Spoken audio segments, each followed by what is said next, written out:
അക്ഷയ മലയാളിയിലെ പുതിയൊരു വീഡിയോയിലേക്ക് എല്ലാവർക്കും ഹാർദവമായ സ്വാഗതം. സംസ്ഥാന സർക്കാർ പുതുതായി പ്രഖ്യാപിച്ച സ്ത്രീ സുരക്ഷാ പെൻഷൻ പദ്ധതിയിൽ അംഗങ്ങളായ ഗുണഭോക്താക്കൾക്ക് ആദ്യമായി പെൻഷൻ തുക വിതരണം ചെയ്ത സന്തോഷ വാർത്തയോടൊപ്പം ചില പ്രധാന വിവരങ്ങളും ഇന്ന് നിങ്ങളുമായിട്ട് പങ്കുവയ്ക്കുകയാണ്.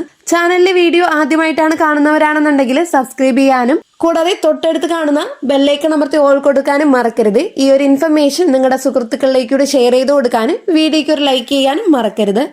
മുഖ്യമന്ത്രി പിണറായി വിജയൻ തിരുവനന്തപുരത്ത് നടന്ന ചടങ്ങിൽ സ്ത്രീ സുരക്ഷാ പെൻഷന്റെ ആദ്യ വിതരണം ഉദ്ഘാടനം ചെയ്തു.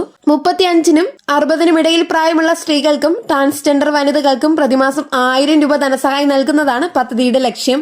ആദ്യഘട്ടത്തിൽ 10 ലക്ഷത്തിനും മേൽ വരുന്ന ഗുണഭോക്താക്കളുടെ അക്കൗണ്ടുകളിലേക്ക് തുക ക്രെഡിറ്റ് ചെയ്തിട്ടുണ്ട്. ഇതിന് ഏകദേശം 105.87 കോടി രൂപയാണ് സർക്കാർ അനുവദിച്ചിരിക്കുന്നത്.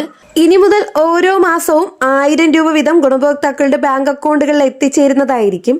ഇതുവരെ 15 ലക്ഷത്തിലധികം അപേക്ഷകൾ ലഭിച്ചിട്ടുണ്ടെങ്കിലും ചില അപേക്ഷകളിലുള്ള പൊരുത്തക്കേടുകൾ കാരണം തുക വിതരണം വൈകുകയാണ്. തദ്ദേശ സ്ഥാപനങ്ങളുടെ അംഗീകാരം ലഭിക്കാത്തതും ചില സ്ഥലങ്ങളിൽ താമസത്തിന് കാരണമായിട്ടുണ്ട്.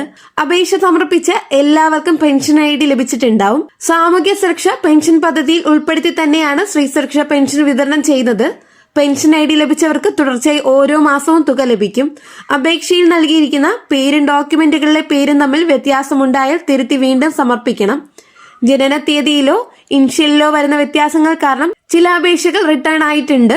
അങ്ങനെയുള്ള അപേക്ഷകളിൽ 1 and same സർട്ടിഫിക്കറ്റ് പോലുള്ള രേഖകൾ സമർപ്പിച്ച് അപേക്ഷകൾ തിരുത്തി വീണ്ടും നൽകാവുന്നതാണ്. അപ്ലോഡ് ചെയ്യുന്ന രേഖകൾ വ്യക്തമായി വായിക്കാവുന്ന രീതിയിലുള്ളതാവണം. ക്ലാരിറ്റി കുറഞ്ഞ ഡോക്യുമെന്റുകൾ കാരണം അപേക്ഷ നിരസിക്കപ്പെടാൻ സാധ്യതയുണ്ട്. അതിനാൽ രേഖകൾ വീണ്ടും സ്കാൻ ചെയ്ത് വ്യക്തമായ രീതിയിൽ അപ്ലോഡ് ചെയ്യുക. 2-3 ദിവസങ്ങൾ കഴിഞ്ഞിട്ടും തുക ലഭിക്കാത്തവർ അപേക്ഷയുടെ സ്റ്റാറ്റസ് പരിശോധിക്കണം. ഓൺലൈൻ വഴി അപേക്ഷ നൽകിയവർ ബന്ധപ്പെട്ട അക്ഷയ കേന്ദ്രങ്ങളിലോ സർവീസ് കേന്ദ്രങ്ങളിലോ പരിശോധിക്കാം. നിങ്ങളുടെ മൊബൈലിലേക്ക് വന്നിട്ടുള്ള SMS സന്ദേശങ്ങളും പരിശോധിക്കുക.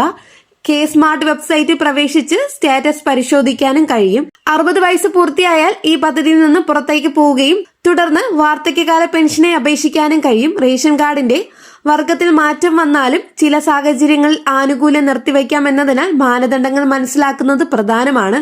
സർക്കാർ അല്ലെങ്കിൽ അർദ്ധ സർക്കാർ സ്ഥിര ജോലി ഇല്ലാത്തവരും മറ്റു ക്ഷേമ പെൻഷനുകൾ ലഭിക്കാത്തവരുമായ അർഹരായവർക്ക് നിർബന്ധമായും അപേക്ഷിക്കുക. ഈ പദ്ധതിക്ക് അപേക്ഷിക്കാൻ അവസാന തീയതിയില്ല. അതിനാൽ 35 വയസ്സ് പൂർത്തിയായ ഉടൻ അപേക്ഷ സമർപ്പിക്കാം. ഇനിയും നിരവധി അർഹരായവർ അപേക്ഷിക്കാനുള്ളതാണ്. സർക്കാർ 3.5 കോടിയിലധികം ആളുകൾ ഈ പദ്ധതിയിലൂടെ ഗുണഭോക്താക്കളാകുമെന്നാണ് പ്രതീക്ഷിക്കുന്നത്. സ്ത്രീകളുടെ സാമൂഹിക സുരക്ഷ ഉറപ്പാക്കാനും സാമ്പത്തിക സ്വാതന്ത്ര്യം ശക്തിപ്പെടുത്താനും ലക്ഷ്യമിട്ടിട്ടുള്ള വലിയൊരു നീക്കമാണിത്.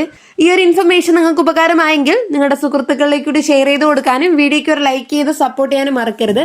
നെക്സ്റ്റ് ഒരു ഡെയിലി അപ്ഡേറ്റുമായിട്ട് കാണാം. എല്ലാവർക്കും നന്ദി, നമസ്കാരം.